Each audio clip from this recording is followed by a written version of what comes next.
ആനന്ദ് കൊച്ചുകൂടി, ഈ കുഞ്ഞനന്ദന്റെ കാര്യം തന്നെ എടുക്കാം. കുഞ്ഞനന്ദനെ ശിക്ഷിച്ചത് തെറ്റായ തെളിവുകൾ ഹാജരാക്കിയതിലൂടെയാണ് എന്ന് പറഞ്ഞുകൊണ്ട് മുഴുവൻ സമയവും സംരക്ഷിക്കുകയായിരുന്നു പാർട്ടി. കുഞ്ഞനന്ദന് പരോൾ, കുഞ്ഞനന്ദന് ചികിത്സ, അതുപോലെ തന്നെ കുഞ്ഞനന്ദന് കാലാവധി പൂർത്തിയാകുന്നതിന് മുൻപ് ജയിൽ മോചനം, ഇതെല്ലാം പാർട്ടിയുടെ തണലിലായിരുന്നു.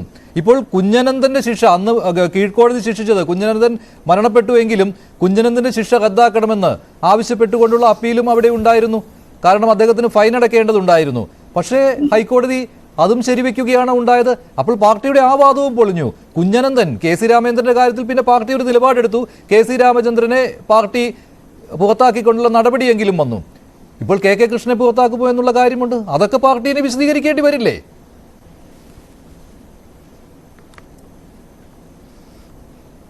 അല്ല, കെ കെ കൃഷ്ണനെ ഇപ്പോൾ ഏരിയ കമ്മിറ്റി അംഗമാണ് അദ്ദേഹത്തെ പോലെയുള്ള സീനിയർ നേതാക്കൾ. ഇപ്പോൾ കുഞ്ഞനന്ദൻ്റെ കാര്യത്തിൽ നമുക്കറിയാം, അന്ന് പിണറായി വിജയനാണെങ്കിൽ മുഖ്യമന്ത്രിയായ ശേഷം അദ്ദേഹം പലതവണ ജയിലിൽ പോയി കാണുന്നു. അദ്ദേഹം മരണപ്പെട്ടപ്പോൾ കെ കെ ശൈലജ ഉൾപ്പെടെ അവിടെ പോയി വലിയ വികാരവിക്ഷോഭത്തോടെ സംസാരിക്കുന്നു, ഫേസ്ബുക്ക് പോസ്റ്റുകൾ ഇടുന്നു. അന്നത്തെ സംസ്ഥാന സെക്രട്ടറി ആയിരുന്ന കോടിയേരി ബാലകൃഷ്ണൻ്റെ ഫേസ്ബുക്ക് പോസ്റ്റ് ഇപ്പോഴും എനിക്ക് ഓർമ്മയുണ്ട്.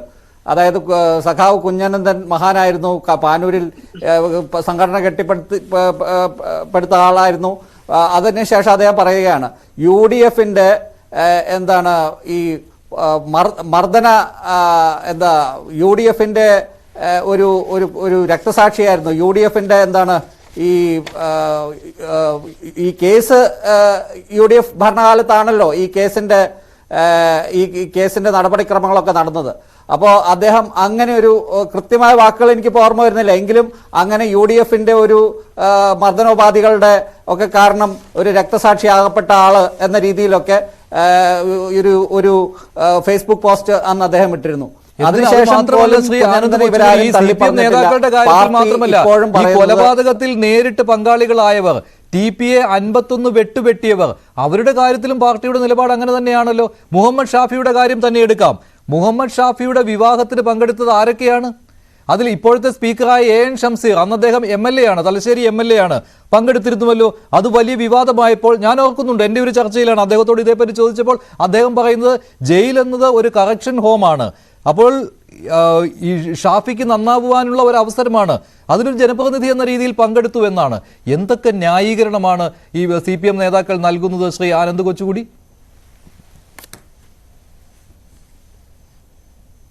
അല്ല, ഷംസീർ ഇതിൻ്റെ അകത്ത് നല്ല ബന്ധമുള്ള ഒരാളാണ് എന്നുള്ളത് ഈ ഷാഫിയുടെ കല്യാണത്തിന് പങ്കെടുത്തത് മാത്രമൊന്നുമല്ല കാര്യം. അദ്ദേഹം ഇത് നടക്കുന്ന, അതായത് TP ചന്ദ്രശേഖരനെ വധിക്കുന്ന 51 വെട്ടി കൊല്ലുന്നതിൻ്റെ ഒരു ദിവസം മുൻപ് ഈ കിർമാണി മനോജുമായിട്ട് ഫോണിൽ സംസാരിച്ചതിന് രേഖ പുറത്തു വന്നതാണ്. അത് ആർഎംപിക്കാർ തന്നെയാണ്, അന്ന് സഖാവ് വേണുവൊക്കെയാണ് അത് പുറത്തുവിട്ടത്. അതിനു മുൻപ് ഒരു തവണ കൂടി ആ കാലയളവിൽ തന്നെ സംസാരിച്ചതായിട്ട് പുറത്തു വന്നതാണ്.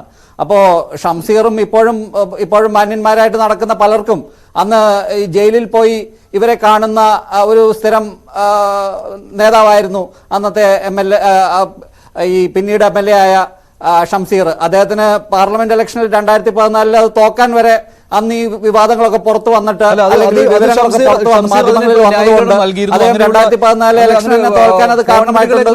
അദ്ദേഹത്തിനെതിരെ ഒരു കള്ള ആരോപണം ഉന്നയിച്ചതാണ്, അദ്ദേഹത്തിനെ തെരഞ്ഞെടുപ്പിൽ തോൽപ്പിക്കുന്നതിന് വേണ്ടി സൃഷ്ടിച്ച ഒരു കാര്യമാണ് എന്നാണ്. പക്ഷേ ഈ സഹായം ചെയ്തു കൊടുക്കുന്ന കാര്യത്തിൽ CPM നേതാക്കൾ പിന്നിലായിരുന്നില്ല, ജയിലിൽ പോകുന്ന കാര്യത്തിലും ജയിലിൽ പോയി സന്ദർശിക്കുന്ന കാര്യത്തിലും പിന്നിലായിരുന്നില്ല.